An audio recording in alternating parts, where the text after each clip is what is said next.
Okay, guys, so there's a question. A 12-year-old boy is brought to the emergency in an unconscious state with a history of shallow breathing, okay, and increased drowsiness noted for 2 hours. He noticed to have dry mouth, cold extremities, pinpoint pupils. The emergency physician suspects of poisoning.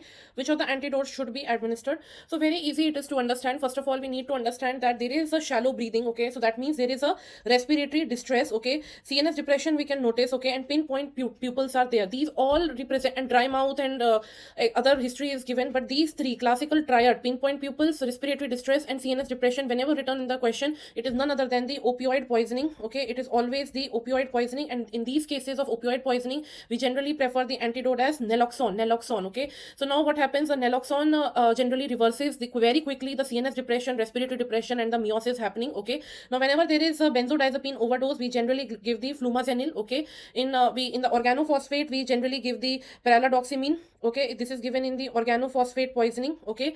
And adrenaline is generally given in the cases of anaphylaxis, cardiac arrest, okay, etc.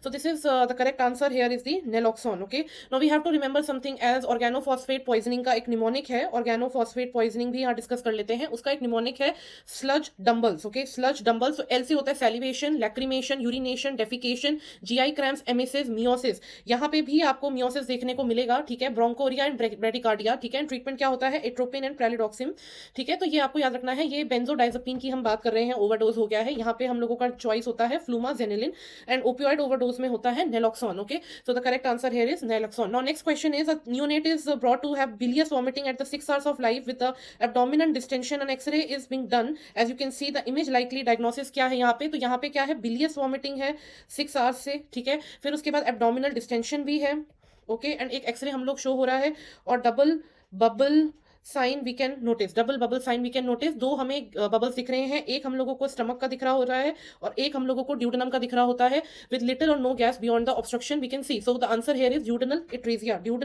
इट्रीजिया here. क्योंकि क्या हो रहा है यहाँ पे कि embryological development हो रही होती है, ड्यूडेनम जो है वो टेम्पररी ऑक्लूड हो गया है because of some epithelial proliferation, ठीक है. और इससे क्या हो रहा है, normally it should recanalise, okay, normally it should recanalise. तो if recanalisation fails then duodenal atresia happens, okay.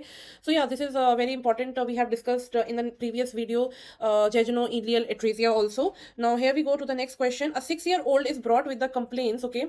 A 6-year-old brought with the complaints of jerky movements are there, ठीक है. upper limb snorting sounds भी आ रही हैं. This is very important, these 2 points. Notice for the past 12 months his MRI, brain and EEG are normal. The child was mocked by the classmates in the school and he stopped attending classes for the past 6 months. His ACLO titer and serum ceruloplasmin are non-contributory, okay, and the ideal therapy would be a trial of, okay. So there is a 6-year-old child presents with the this history is present from 12 months. This is very important to understand. EEG is normal here. EEG and MRI are normal. We need to understand this fact also, okay. Now these all are normal here, ठीक है, ये normal है. Now options क्या है हमें, कि हम क्या दे सकते हैं इस बच्चे को. तो यहाँ पे हम लोग सबसे पहले रूल आउट करते हैं चीज़ों को. फर्स्ट अंडरस्टैंडिंग है कि टिक हो सकता है. अ टिक जो होता है वो sudden, rapid, recurrent, non rhythmic movement और वोकलाइजेशन होता है. मोटा टिक्स होते हैं जैसे आई ब्लिंकिंग, फेशियल ग्रेमिसिंग हो सकता है, ठीक है, शोल्डर शगिंग हो सकता है, लिम मूवमेंट्स हो सकते हैं, वोकल टिक्स होते हैं जैसे स्नॉटिंग हो गया, ग्रंटिंग हो गया, ये सारी चीज़ें हो गए. तो दिस चाइल्ड गॉट व्हाट, इस चाइल्ड को है मोटा टिक्स प्लस वोकल टिक्स, ठीक है, ये दोनों चीजें हैं यहाँ पे. और multiple motor tics and more than one vocal tic over the duration of 1 year is none other than the Tourette syndrome, okay. तो multiple motor tics plus minus greater than 1 या equal to 1, I am sorry, this is plus 1, greater than 1 और equal to 1 vocal tics, okay, is Tourette syndrome, okay. It's Tourette syndrome, ठीक है. Torrid syndrome है, jerky अपर लिम movements है, यहाँ पे vocal snorting है, 12 महीनों से है. This is none other than Tourette syndrome में एमआरआई और ईईजी भी जो होता है वो एकदम एब्सोल्युटली नॉर्मल देखने को मिलता है, ठीक है.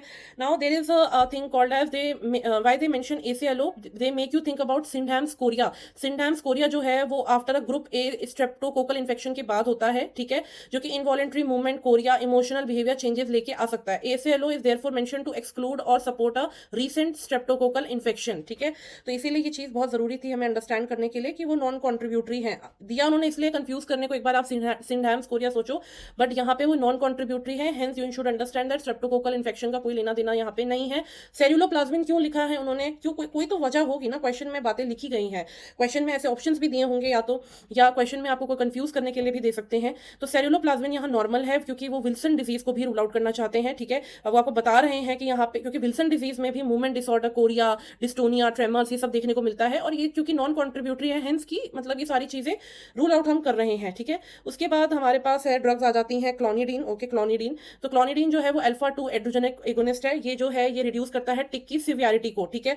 अदर जो बाकी की ड्रग्स होती हैं जो कि हम सिवियर टिक्स में यूज करते हैं वो हेलोपेरिडोल है, रिस्पेरिडोन है, इसको हम लिखते हैं अब। तो जो क्लोनिडीन है ये हम लोग टिक की सिवियरिटी रिड्यूस करने के लिए करते हैं, ठीक है। और जब सिवियर टिक होता है तो हेलोपेरिडोल हम लोग दे सकते हैं, हेलोपेरिडोल हम लोग दे सकते हैं, रेस्पेरिडोन हम लोग दे सकते हैं, रेस्पेरिडोन हम लोग दे सकते हैं, ठीक है। But for a child with tics clonidine is an important pharmacological option. ये जो ड्रग है मिथाइल फेनिडेट, ये हम लोग जनरली यूज करते हैं एडीएचडी में, ये हम एडीएचडी में यूज करते हैं। बेंजोडाइजेपिन्स जो हैं ये कोई टॉरेट सिंड्रोम में फायदा नहीं करता, सो ये वैसे भी गलत है। और ओलेंजापिन जो है ये एक तरह की एंटी साइकोटिक ड्रग है एंड कैन समटाइम्स, हम कभी कभी यूज कर सकते हैं सिवियर टिक में, but it is not preferred in the case which is given here. So the best answer here is oral clonidine, okay, oral clonidine. Next आ जाता है 4-year-old unimmunised HIV positive child with antiretroviral therapy for last 2 years and weighing 15 kgs, okay, okay. फिर इसके बाद इसका CD4 count दे रखा है with no evidence of opportunistic infection, which of the following statement is fine. So यहाँ पे statement है recombinant hepatitis B can be safely administered, MMR vaccine is always contraindicated, this is wrong, I explain. BCG may be administered if chest radiograph is normal, again this is a wrong option, and IPV is preferred over the OPV, this is okay. So now let's understand that the important thing in HIV vaccination question is that live versus inactivated vaccines. Inactivated vaccines are generally safe to give, okay. तो यहाँ पे मैं यहाँ लिखूंगी inactivated vaccines are safe to give in HIV, okay, in the cases of HIV, ठीक है। तो यहाँ पे हम क्या क्या दे सकते हैं, हेपेटाइटिस बी दे सकते हैं, ठीक है, IPV दे सकते हैं, ठीक है, IPV दे सकते हैं, DTaP दे सकते हैं, ठीक है, HIB दे सकते हैं, न्यूमोकोकल वैक्सीन दे सकते हैं। तो ये सारी चीज़ें हैं यहाँ पे, ठीक है, हम दे सकते हैं। लाइव जो है need question, they contain live attenuated, जैसे कि अब लाइव में क्या क्या आ जाते हैं हम वो डिस्कस कर लेते हैं एक बार। लाइव में क्या आ जाता है, BCG आ जाता है, ठीक है, OPV आ जाता है, MMR आ जाता है, ठीक है, वेरिसेला आ जाता है एंड रोटा वायरस आ जाता है। तो ये सब ध्यान से देने होते हैं। तो हेपेटाइटिस बी जो है वो नॉन लिविंग है, ठीक है, इनएक्टिव है, तो therefore it can be given safely to the HIV positive children, कोई कॉन्ट्राइंडिकेशन नहीं है। MMR is always contraindicated, this is the trap, okay. MMR जो है वो लाइव एटेन्यूएटेड है, so it's contraindicated in severe immunosuppression, but HIV infection does not automatically mean कि HIV हम MMR हम कभी दे ही नहीं सकते हैं, ठीक है। इट्स नॉट लाइव है, I understand, but it's not like absolute contraindication है।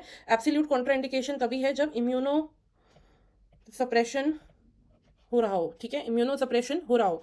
तो ये ऑलवेज जो टर्म यहाँ पे इन्होंने दिया हुआ है ये गलत है, इस वजह से ये गलत है। नेक्स्ट आ जाता है BCG is a live vaccine in HIV, BCG is a problematic क्योंकि बच्चा जो because an immuno compromise child can develop disseminated BCG infection, डिसएमिनेटेड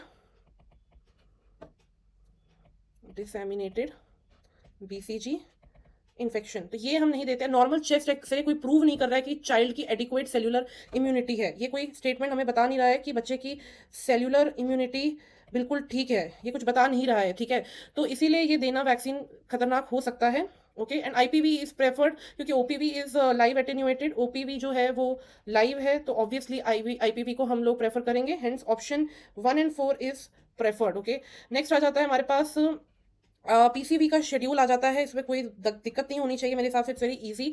6, 14, 9 months, okay, 6, 14, 9 months, so this is the correct answer here, 6, 14, 9 months, okay, this is okay. 6 weeks पे हम लोग PCV 1 देते हैं, 14 weeks में हम लोग PCV 2 देते हैं और 9 months में हम लोग बूस्टर देते हैं। So this is quite an easy question, okay. So I think these questions might help you and how to rule out options, how to solve questions, and if you want more question discussion like this, you can always tell me in the comment section, we can discuss more questions often. Thank you so much.